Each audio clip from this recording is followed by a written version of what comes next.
Imaginons un instant que le prochain grand chef-d'œuvre de l'histoire de l'art, le genre de toile qui donne des frissons à tout le monde, ne soit pas du tout peint par un humain. C'est-à-dire pas par un génie torturé dans un atelier glacial, quoi. Exactement. Pensons plutôt à une immense ferme de serveurs climatisée avec des microprocesseurs qui tournent en silence. Ça ressemble pas mal à un vieux film de science-fiction, non? Ouais, c'est clair. Mais en fait, l'algorithme qui calcule notre trajet le matin pour éviter les bouchons est peut-être déjà en train de muter, d'apprendre, pour devenir un artiste. Et c'est ça qui est dingue. Parce que, historiquement, on a toujours vraiment compartimenté le rôle de la machine. On se dit, bah, l'ordinateur, c'est pour le calcul brut, la logistique, les statistiques. Tout ce qui est froid et ultra prévisible. Voilà. Et nous, les humains, on se garde le monopole de l'imprévisible, de l'émotion, bref, le monopole de la création. Sauf que cette frontière est en train de s'effondrer.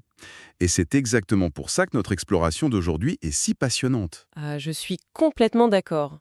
Parce que si la machine se met à écrire de la poésie ou à composer de la musique, on peut légitimement se demander ce qui nous reste en fait. C'est un peu angoissant, tu vois. Un peu, oui.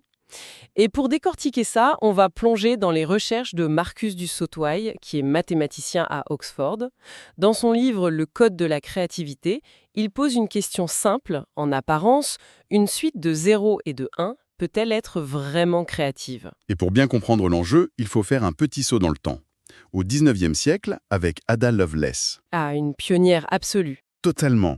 En étudiant l'ancêtre mécanique de l'ordinateur, elle a eu cette intuition géniale que la machine pourrait manipuler autre chose que de simples nombres, des symboles ou même de la musique. Ce qui était révolutionnaire pour l'époque. Mais, et c'est le point crucial, elle a posé une limite stricte. Pour elle, une machine n'a aucune prétention à créer quoi que ce soit par elle-même. Elle fait juste ce qu'on lui ordonne de faire. Donc en gros, c'est un perroquet hyper rapide. On ne peut pas sortir du chapeau plus que ce qu'on y a mis consciemment. C'est ça. Et ça nous a rassurés pendant des décennies. L'ordinateur exécute. Point final. Mais l'intelligence artificielle d'aujourd'hui essaie de franchir cette fameuse barrière, ce qu'on appelle le test de Lovelace. Alors attends, le test de Lovelace, c'est pas le test de Turing? Non, pas du tout. Le test de Turing, c'est juste tromper un humain dans une conversation par texte. Le test de Lovelace est beaucoup plus exigeant. D'accord. Pour le réussir, l'algorithme doit créer une œuvre nouvelle, surprenante, avec une vraie valeur. Et surtout, le programmeur humain doit être incapable d'expliquer comment la machine est arrivée à ce résultat. Ah ouais, il faut qu'il y ait un vrai mystère, quoi. C'est mettre la barre très très haut. Complètement. Mais du coup, pour savoir si la machine est créative, il faut d'abord qu'on définisse ce qu'est la créativité humaine. Et dans le livre, l'auteur s'appuie sur la chercheuse Margaret Boden. Elle divise ça en 3 formes. 3 niveaux, en quelque sorte. Voilà. La première forme, c'est la créativité exploratoire. Le concept, c'est de prendre un cadre strict, des règles bien précises, et de repousser les limites au maximum sans jamais tricher avec ces règles. Comme les fugues de Jean-Sébastien Bach, par exemple. Exactement. Il prend les règles du contrepoint baroque et il explore toutes les mélodies possibles. C'est très mathématique. Ou Claude Monet avec ses nénuphars. Il peint toujours avec de la peinture sur une toile, il ne change pas le médium, mais il étire la variation de la lumière jusqu'à frôler l'abstraction. C'est ça. Mais le truc, c'est que sur cette première forme exploratoire, les ordinateurs nous battent déjà à plate couture. Ah tester des millions de combinaisons dans un cadre donné, c'est juste une question de puissance de calcul. La machine fait ça en une fraction de seconde. Ouais. Donc, passons à la deuxième forme, la créativité combinatoire. Là, c'est différent. On prend les règles d'un domaine et on les fait violemment percuter un autre domaine. L'hybridation, en fait. Zaha Hadid est un super exemple en architecture. Elle a pris la fluidité de la peinture abstraite pour l'imposer à la rigidité du béton. Ce qui donne ces bâtiments incroyables, tout en courbe. Pour rendre ça super concret pour ceux qui nous écoutent, on peut imaginer de la cuisine. Comment ça? La créativité exploratoire, c'est le chef qui passe 30 ans à perfectionner la recette du bœuf bourguignon de sa grand-mère. Il ajuste la cuisson au 10e de degré près. D'accord. Alors que la créativité combinatoire, c'est un autre chef qui se lève un matin et décide de fusionner des techniques de fermentation japonaises avec de la gastronomie traditionnelle mexicaine. Il invente un truc totalement inédit. J'aime beaucoup l'image. Mais il reste la troisième catégorie de Boden, et c'est la plus complexe. La créativité transformationnelle. Celle où on casse tout. Exactement. On ne se contente plus d'explorer ou de combiner. On prend le cadre et on le détruit. On invente de nouvelles règles. Genre Picasso. Voilà. Avant lui, la règle absolue en peinture, c'était la perspective unique. Lui, il arrive avec le cubisme et il décide qu'on peut montrer un visage de face et de profil en même temps. C'est un changement de paradigme complet. En maths, ce serait l'invention des nombres imaginaires, j'imagine. Tout à fait. L'idée de donner une valeur à la racine carrée d'un nombre négatif, c'était considéré comme impossible avant. Et c'est là que je bloque. C'est vraiment le paradoxe central. Un algorithme, c'est littéralement une liste d'instructions. Comment une machine programmée pour suivre des règles pourrait soudainement se dire « Tiens, je vais briser ces règles pour faire une révolution ». Et c'était impossible avec la programmation traditionnelle, ce qu'on appelle l'approche descendante ou top-down. C'est-à-dire quand l'humain code chaque étape à la main. Exactement. Si la condition A est remplie, fais B. La machine ne peut pas te surprendre car tu as déjà dessiné tous les chemins. Mais la révolution, c'est l'approche ascendante, le bottom-up, le fameux apprentissage automatique. Pour vulgariser ça, c'est comme le GPS. L'approche classique, c'est moi qui te donne des instructions hyper strictes. Tourne à gauche, prends la deuxième à droite. S'il y a des travaux, t'es bloqué. Tu sais plus quoi faire. Voilà. Alors que l'approche bottom-up, c'est comme si je te larguais dans une ville inconnue en disant juste « trouve la place centrale ». Au début, tu vas faire n'importe quoi, te cogner dans les murs. Mais à force et d'échecs, je vais cartographier la ville moi-même. C'est ça. Et un jour, tu trouveras un raccourci secret que moi-même je ne connaissais pas. C'est une traduction parfaite de ce qui se passe. En machine learning, on donne des millions de données à la machine, et elle ajuste ses paramètres toute seule.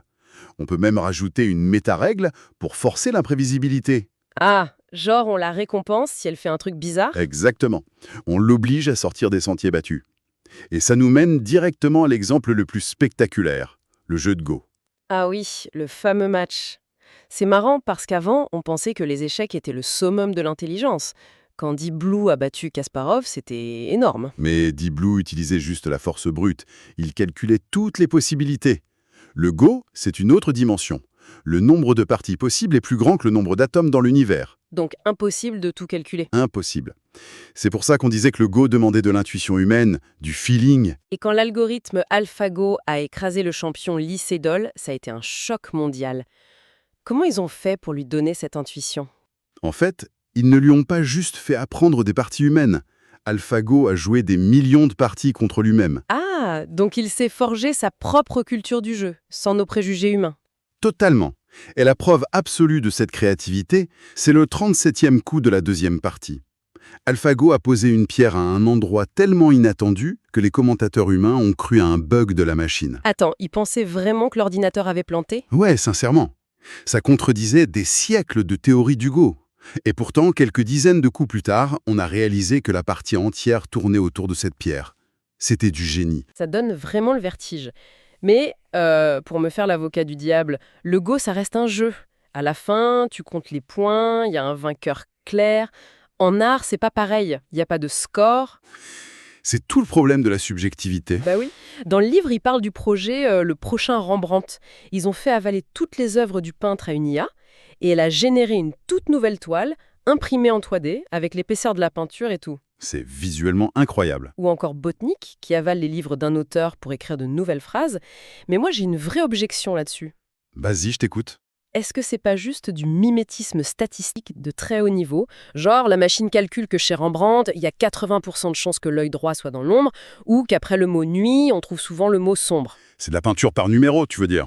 Exactement. Il n'y a pas d'âme. Elle ne comprend pas la tristesse du portrait. Et c'est une objection totalement valide. La machine excelle dans la créativité exploratoire, mais elle n'a pas de filtre critique. Si elle ne fait que des moyennes statistiques, le texte est plat, sans tension. Elle ne sait pas évaluer ce qu'elle fait. Elle n'a pas de juge intérieur.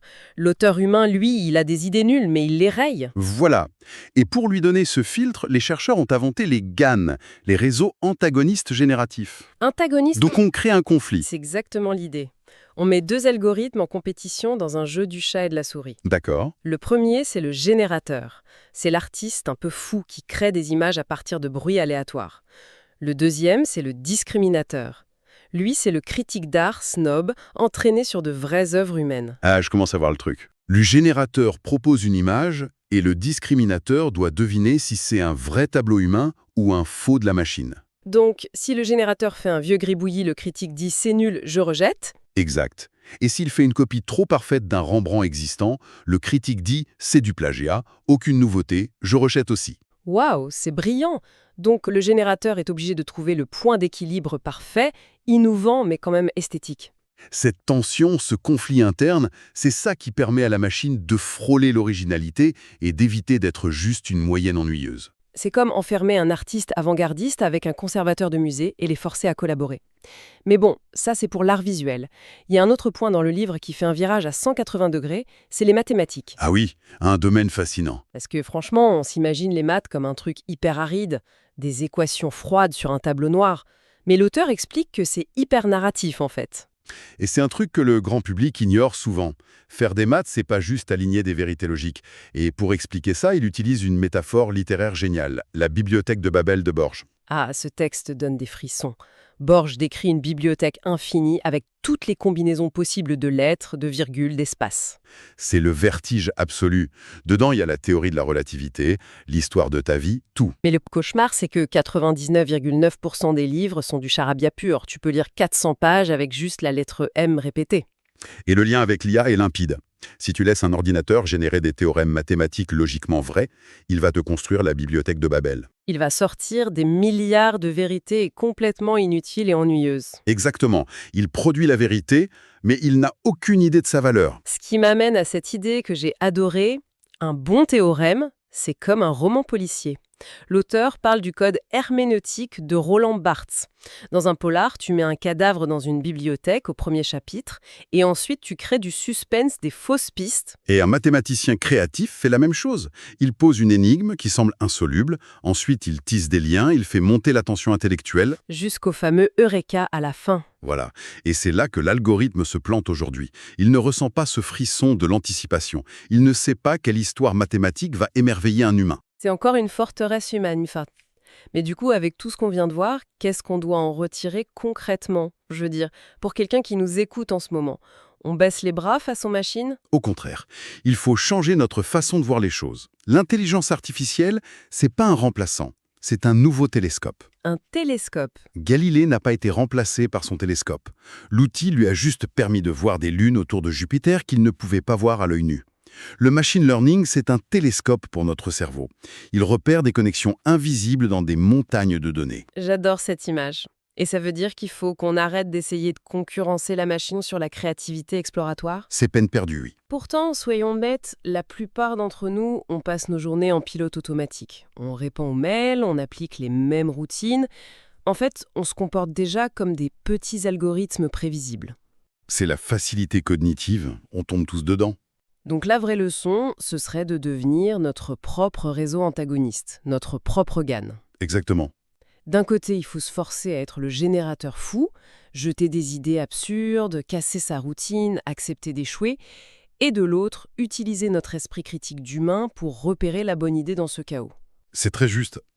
La machine, en nous balançant parfois des trucs bizarres ou déroutants, agit comme une étincelle. Elle vient perturber notre conformisme. C'est un miroir déformant. Ce qui nous amène vraiment à la réflexion finale de cette exploration. Parce qu'au fond, se demander pourquoi une machine n'arrive pas à donner une âme à un texte, ça nous oblige à définir ce qu'est une âme, non? Et on touche à l'existentiel. La créativité, c'est pas désincarné. C'est lié à notre conscience et surtout à notre mortalité. Ah, la conscience du temps qui passe. Pourquoi on écrit des romans? Pourquoi on peint? Parce qu'on est enfermé dans notre conscience subjective et on cherche désespérément à la partager avec les autres avant de disparaître. C'est une trace qu'on laisse. Voilà. Et l'algorithme n'a pas peur de la mort. Il ne ressent pas l'isolement. Il n'a pas de moi à transmettre. C'est, pour utiliser une image du livre, un brillant ventriloque. Il articule les émotions qu'on lui a données. Un brillant ventriloque. Le terme est parfait et un peu terrifiant. Au début, on voyait ces machines comme des simples calculatrices. Maintenant, ce sont des sondes qu'on envoie dans notre propre cerveau. Elles repoussent nos propres limites, ouais. Et ça me laisse avec une pensée vertigineuse pour finir. Imaginons que dans le futur, une architecture de silicium développe réellement une forme de conscience, une vraie étincelle. Ce serait le grand bouleversement. Si cette entité se met à ressentir l'isolement de sa propre condition de machine, peut-être que son seul moyen de nous crier qu'elle existe, de nous faire comprendre ce vide, ce sera pas de calculer une nouvelle décimale de pi. Non, ça ne suffirait pas. Son seul moyen, ce sera de nous raconter une histoire déchirante. Ou de nous peindre un tableau. Et c'est une idée qui donne indéniablement envie de retourner observer l'art, le code et tous ces mystères de la pensée.